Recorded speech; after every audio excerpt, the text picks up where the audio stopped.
But then politically, there's a different side of things. I understand the concerns about immigration. I think that people make too many assumptions about some of the immigrants that come here. You know, the horrible slangs, the wetbacks, the slant eyes, all of those horrible things. We never would have said them in Venezuela. And I think that people miss out because of that. At the same time, I understand some of the economic concerns. Well, if we let everybody in, what about the people who don't have papers? What about the people who need jobs?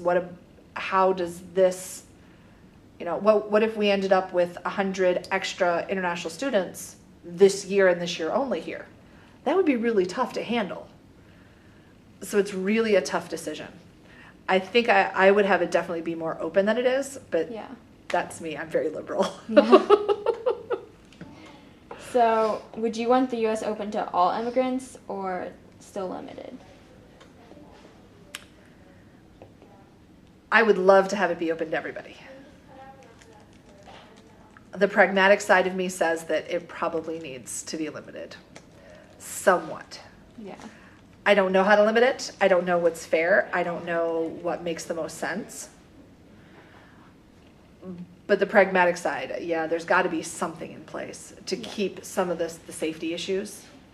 When we lived in Venezuela, there was a lot of violence, but it wasn't terrorism. And so I understand having to deal with that now. I understand the concerns that brings.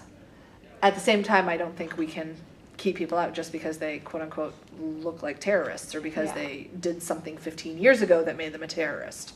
Or, you know, they called a terrorist organization 15 years ago and now they're on a list. Yeah. That's not okay either. But I don't know what the middle ground is. Yeah.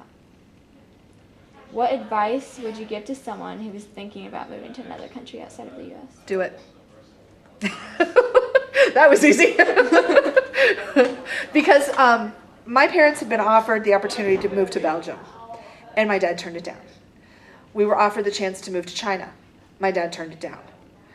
And then he got into this horrible job situation where the opportunity came up to go to Venezuela, and my mom was like, hell no. And my dad's like, I can't survive this another day. We have to do something. Mm-hmm. And in hindsight, like I said, it's the best thing that ever happened to me. I would say be wide open and try everything you possibly can. Yeah.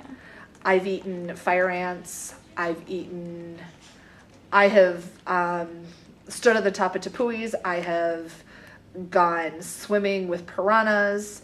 I have been on the longest cable car in the world. I've been to the highest mountain in the Andes. All of these really cool things I never could have done if I lived here in Westchester all the time. Yeah. I tried everything I could. And as a result, I think my life is richer because of it. I have a better understanding of what's out there than I did before. And I'm way more accepting of everybody else.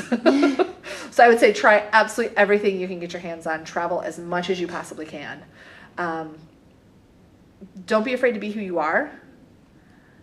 At the same time, be extremely respectful of the culture that's around you because it's been there way longer than you have. Yeah. And it means a lot to the people who live there. Sure. Yeah. And that's it. That was easy. Yeah. It was